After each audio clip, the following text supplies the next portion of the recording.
Subscribe करें और bell दबाएं ताकि कोई खबर रह न जाए। और जिस अंदाज में शाहिद खाकान अब्बासी गुफ्तगू करते हैं, इतना उनका जो लहजा है, इतना वो इदारों के हवाले से जब उनको रेफ़र करते हैं, आवाज़ हल्की होती है लेकिन बहुत सख्त अल्फाज उनके वो इस्तेमाल करते हैं, इंतहाई नामुनासिब एक साबिक़ वज़ीर-ए-आज़म के लिए। तो लेकिन नून लीग ये कहती है कि हम तो बड़े शाइस्ता लोग हैं और ये गुंडागर्दी जो है वो इमरान खान साहब ने, और ये सारा जो कल्चर दिया है, जो लैंग्वेज इस्तेमाल की है उन्होंने, फाउल लैंग्वेज, वो तो इमरान खान साहब ने की है। पीपल्स पार्टी भी यही कहती है। बिलावल भुट्टो शेख रशीद को गटर का वज़ीर कहते हैं और वो पीपल्स पार्टी कहती है कि देखिए कितनी शुस्ता लैंग्वेज इस्तेमाल कर रहे हैं जनाब बिलावल भुट्टो। बहरहाल जो पार्टीज़ हैं वो कभी कभी ये जौहर दिखाती रहती हैं।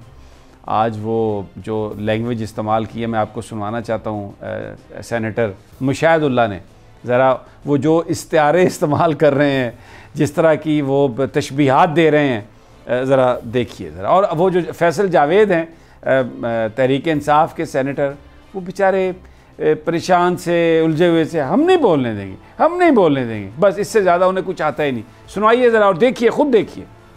चोर तुम बनी गाला में बैठे में और तुम भी मुशाहिदुल्लाह खान से चीनी चोर, ये गंदम चोर, ये दवाई, इस लार्वे से मैं माफी मांगूंगा। माफी मांगेंगे। खोले माइक जी, मुशाहिद साहब का भी, सब का माइक खोल जी। मुशाहिद करें, मैं तकरीर कर, खुला हुआ है, अब करें।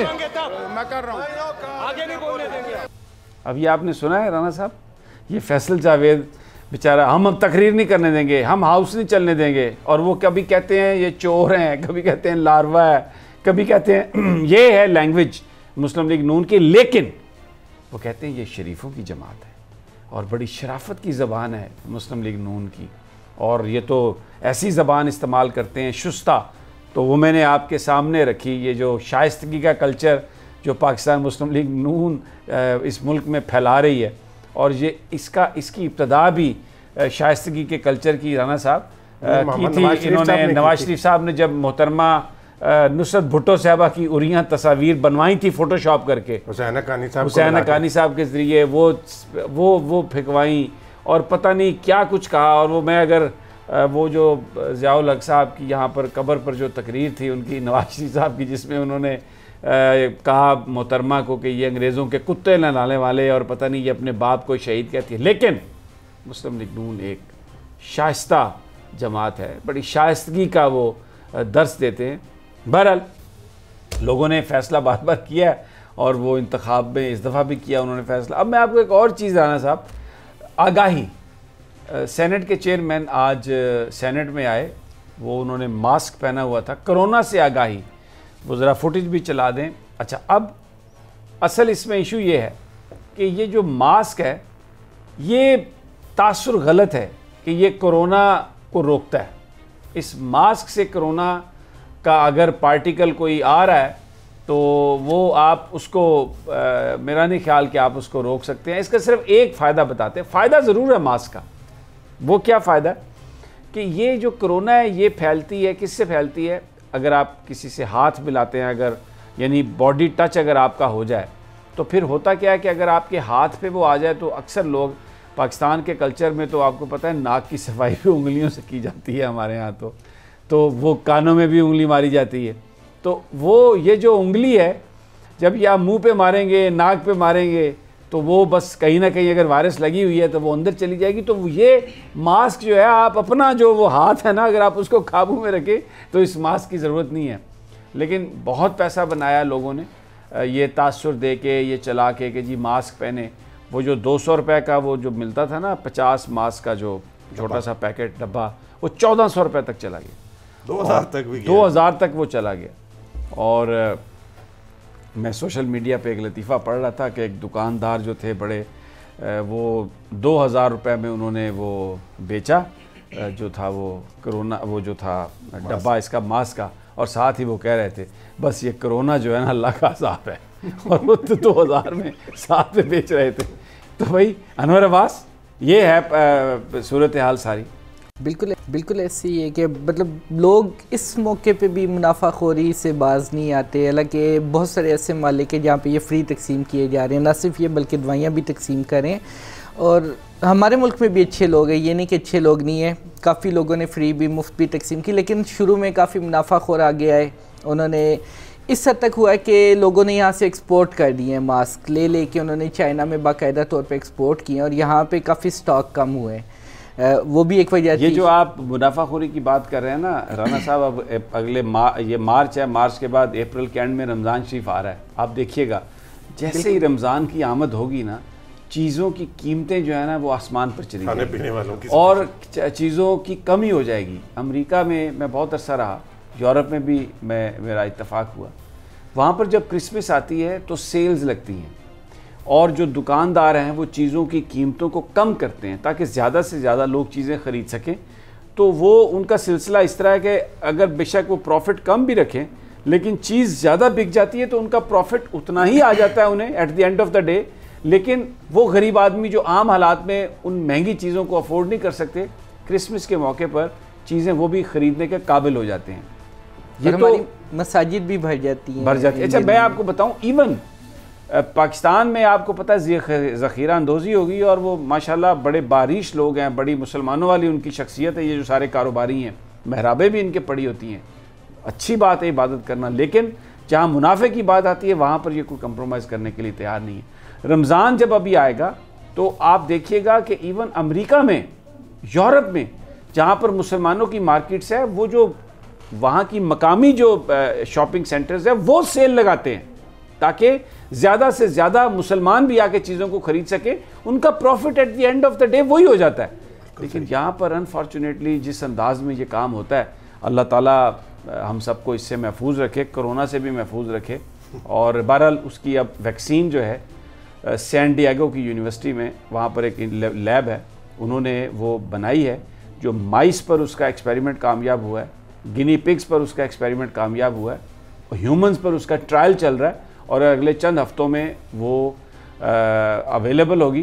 तो वो जो कभी परेशानी है, बहुत सारे लोग आके बातें करते हैं ना, वो जी खबरें आई हैं 70% आबादी दुनिया की कोरोना ख़त्म कर देगा। भाई ऐसा कुछ नहीं है, पैनिक होने की ज़रूरत नहीं। अल्हम्दुलिल्लाह all is well under control और अल्लाह ताला से रहमत की दुआ मांगनी चाहिए। भाईजान वो जर्मन वज़ीर दाखिला को देखे ना, वो अपनी चांसलर से हाथ नहीं मिला रहा है, खौफ तो इतना है। इधर भी आपको पता है प्राइम मिनिस्टर हाउस में जो भी जाएगा उसकी स्क्रीनिंग होगी। वहाँ पर भी कुछ यार लोगों ने ऐसा माहौल बनाया कि उन्होंने कहा जी इधर तो सर बड़ा ख़तरा है, तो उन्होंने कहा अच्छा जी जो आएगा उसकी स्क्रीनिंग होगी। और उधर आप बिल्कुल सामने नज़र आया टीवी स्क्रीन पर के जर्मन चांसलर जो थे उनके साथ हाथ नहीं मिलाया उनके एक वज़ीर ने। बिल्कुल ये और उन्होंने कहा बेचारी ने कि मैं बीमार नहीं हूँ। नहीं आप बीमार नहीं है, पर वही अबला दे कम्मा का कोई पता नहीं। वैसे हमारा अकीदा है कि मौत का एक वक्त मुकर्रर है, हम टाइम लिखवा के आते हैं, दुनिया में आने से पहले हमारे जाने का वक्त जो है वो तय होता है और उसके बावजूद हम कोरोना से डरते हैं कि कोरोना हमारा शायद वो वक्त पहले ले आएगा। बिल्कुल सही बात है। जब हमारा इतना पक्का अकीदा है तो मेरे ख्याल में हमें ईमान होना चाहिए। बिल्कुल नहीं है, हम एहतियात तो लाजिम है। देखें खौफ बिल्कुल नहीं करते लोग, झूठ बढ़ के बोलते हैं। मैं अभी साबिक चीफ जस्टिस साकिब निसार साहब के बेटे नजमुस साकिब की शादी थी, बहुत सारे लोग उसमें इनवाइटेड थे। यहाँ पर हमारे जो सुप्रीम कोर्ट में जो रिपोर्टर्स कवर करते हैं वो भी, मैं भी उन चंद लोगों में से था। हम भी गए वहाँ पर, बड़ी अच्छी शादी थी। लेकिन उसके बाद जो मैंने राना साहब सोशल मीडिया पर, मैं आज नजम से मैंने फ़ोन किया, मैं उससे बात कर रहा था क्योंकि मैंने जो सोशल मीडिया पर देखा, ओ जी भारतीय कंपनी ने पता नहीं किसी ने बनाया लहंगा 1.5 करोड़ रुपए का और फिर साथ में गाने चलाए हुए उन्होंने कि जी वो ये डैम के फ़ंड से जी ये डैम के फ़ंड से पता नहीं साकिब निसार साहब ने कोई पैसे निकाल लिए हैं और अपने बेटे की शादी की है और उनसे पूछें ये पैसे कहाँ से आए, और ऐसी बेसरोपा गुफ्तगू और इस तरह के इल्ज़ाम। तो मैंने कहा कि ये कैसे आए सवाल। तो राना साहब मैंने वो जो सोशल मीडिया पर जो अकाउंट्स इस चीज़ को जो हाईलाइट कर रहे थे, मैंने जाके उनकी आईडीज़ चेक की। 90% वो जो थे मुस्लिम लीग नून के थे। नवाज शरीफ की तस्वीरें लगी हुई थी, मरियम की तस्वीरें उन अकाउंट्स पर, और वो उन्हीं को रीट्वीट कर रहे हैं, उन्हीं को कि मेरा लीडर नवाज शरीफ, मेरी लीडर मरियम, और गालियाँ साकिब निसार साहब को निकाल रहे हैं। तो फिर मुझे वो सारा जो बतौर चीफ जस्टिस उन्होंने जो सू मोटो नोटिस लिए, क्योंकि मैं सुप्रीम कोर्ट में जाता था उसमें उन्होंने ये जो शुगर माफिया है, आपको पता है गन्ने के जो काश्तकार थे उनके कई सालों के पैसे थे जो उनको नहीं मिले थे, वो इन्होंने वापस दिलवाए सुप्रीम कोर्ट के उस बेंच ने। फिर उसके बाद सीमेंट फैक्ट्रीज, चकवाल का पूरा पानी पी गई वहाँ, यहाँ पर वो जो पूरा इकोसिस्टम है उसको तब्दील कर दिया। और कटास राज जो मंदिर है उसका पानी खुश्क हो गया, जो हमारे जो हिंदू भाई हैं उनकी एक बहुत बड़ी वो रिलीजियस एक वो जगह है, उस पर उन्होंने बुलाया और उनको फैक्ट्री, वो उसमें मंशा साहब की फैक्ट्री थी, वो सर परवेज़ की फैक्ट्री थी, और उनको उनसे पैसे लिए, उनके साथ जो कुछ किया। फिर पानी, ये जो पीने का पानी है, आपको पता है ये फूड ग्रेडेड बॉटल्स नहीं है, और ये सरकार का पानी है, ये निकालते हैं, पाकिस्तान के अवाम की मलकियत है और उसको बेचते हैं, और अरबों रुपए कमाए इन्होंने मल्टीनेशनल्स ने। उन्होंने उनको पाबंद किया कि इधर इसके पैसे दो पाकिस्तान को। फिर ये जो प्राइवेट स्कूल्स हैं, इन्होंने तो इतना उदम मचा रखा है, इन्होंने बड़े बड़ी जो चेन्स हैं, मैं आम प्राइवेट स्कूल्स की बात नहीं कर रहा, लाखों रुपए। फिर मेडिकल की जो फीसें जो थी राना साहब सेमेस्टर की, वो उन्होंने वापस दिलवाई चीफ जस्टिस साहब ने। लॉ का जो स्टूडेंट, जो लॉ कॉलेजेस हैं, इनको उन्होंने रेगुलेट किया। और फिर पनामा पर उन पर बहुत बड़ा प्रेशर था कि जनाब नवाज शरीफ साहब नाराज़ थे कि ये जो JIT में जो ये हैं ISI और MI के नुमाइंदे, इनको निकालें। तो उन्होंने कहा भाई मैं चीफ जस्टिस हूँ, एक बेंच ने फैसला किया, वहाँ पर पिटीशन दायर करें, मैं कैसे निकलवाऊँ। नवाज शरीफ साहब खफा हो गए इस बात पर। और अब उनके बच्चे की शादी है, तो उस शादी पर तस्वीरें चला के उनकी, और इस तरह करके एक सोशल मीडिया पर ये कैंपेन उस शख्स के खिलाफ चलाना। डैम, अगर वो डैम की बात करता था तो डैम पाकिस्तान की ज़रूरत नहीं है, कितना पाकिस्तान में खुशकसाली है, तो वो उस अकाउंट से पैसे निकल नहीं सकते। शाकिब निसार साहब के पास वो अकाउंट नहीं है। शर्म, मुझे वो ख्वाजा आसिफ याद आता है, कोई शर्म होती है, कोई हया होती है, ये इनको शर्म। और आपको मैं बताऊं, वो सारे नून लीग के लोग वहां पर आए हुए थे। बिल्कुल सही बात है। और फिर तहरीक इंसाफ के भी कुछ लोग, क्योंकि बुलाया था आजम सवाती को, उन्होंने बच्चे को मारा था मासूम गरीब के, तो उन्होंने कहा कि चलो। फिर उसके बाद जहांगीर तरीन साहब डिस्क्वालीफाई हुए। बहुत तकलीफ है, वो जो खास तौर पर सोशल मीडिया के जो उनके लोग हैं उनको बहुत तकलीफ है शाकिब निसार साहब से। तो ये सारे फैक्टर्स इन्होंने सबने मिलकर उनके खिलाफ ये एक कैंपेन चलाई। बहरहाल अफसोसनाक है ये, लेकिन शाकिब निसार को कुछ फ़र्क नहीं पड़ता। वो एक अपना काम उन्होंने किया, दबा के किया, मुजाहिद आदमी। आज भी इस तरह का काम करने की वो ख्वाहिश तो नहीं है, दुआ करते हैं। अब वो कहते हैं मैं अपनी इनिंग्स खेल चुका हूँ। बात हो रही है साबिक चीफ जस्टिस शाकिब निसार के साहबजादे की शादी की, जिसमें सोशल मीडिया पर एक तूफ़ान मचाया जिन लोगों ने, और शाकिब निसार पर हमले किए हैं, साबिक चीफ जस्टिस पर, उनके बेटे पर, उनकी फैमिली पर बड़े घटिया इल्ज़ाम लगाए हैं, और ये तासुर देने की कोशिश की है कि ये जो शादी का ख़र्चा है ये डैम के पैसों से हुआ है। वो जो डैम फंड था उसकी उन्होंने कैंपेन चलाई। पूरा पाकिस्तान जानता है कि पाकिस्तान को डैम की ज़रूरत है।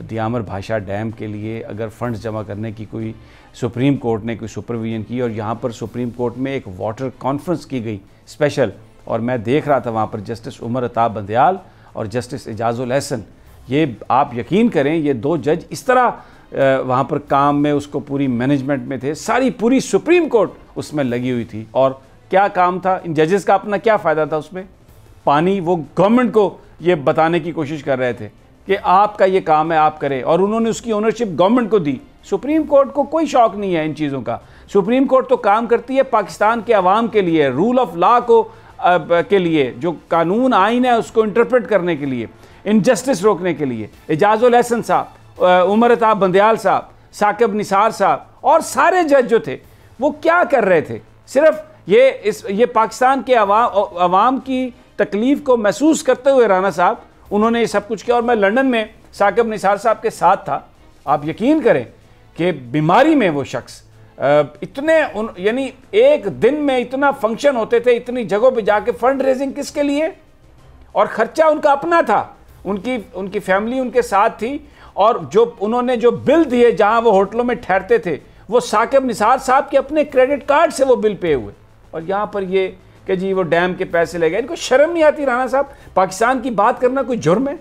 समीर साहब देखें, जो मैं समझता हूँ कि साबिक चीफ जस्टिस शाकिब निसार साहब का दौर है बतौर चीफ जस्टिस सुप्रीम कोर्ट, वो वाक़तन ये सिर्फ लफ्ज़ों की बात नहीं है, वो वाक़तन एक सुनहरी दौर था जिसमें ऐसे तारीखी कारनामे सर अंजाम दिए गए जिसका बराह रास्त फ़ायदा पाकिस्तान को और पाकिस्तान के अवाम को हुआ।